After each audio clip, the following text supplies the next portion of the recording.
దిష్టి పోవాలంటే ఏం చేయాలి? మనం నరదిష్టి చెడు కళ్ళు అనేది మనపై పడకుండా ఉండాలంటే నరదిష్టి వలన కుండలైనా కరిగిపోతాయి. నరదిష్టి ఉంటే మనం ఏ పని చేయలేం. ప్రస్తుతం ఏకాగ్రత కోల్పోతాము.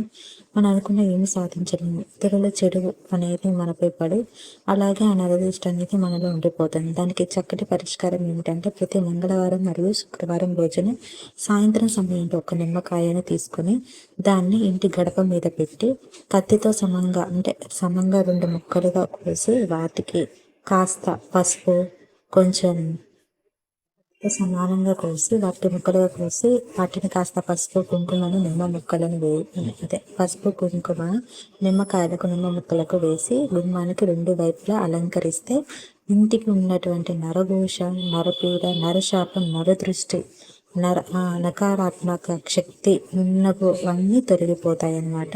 సో ఆంజనేయ స్వామిని వేడుకుంటూ మనకి అంతా మంచిగా జరగాలని. జై శ్రీరామ్.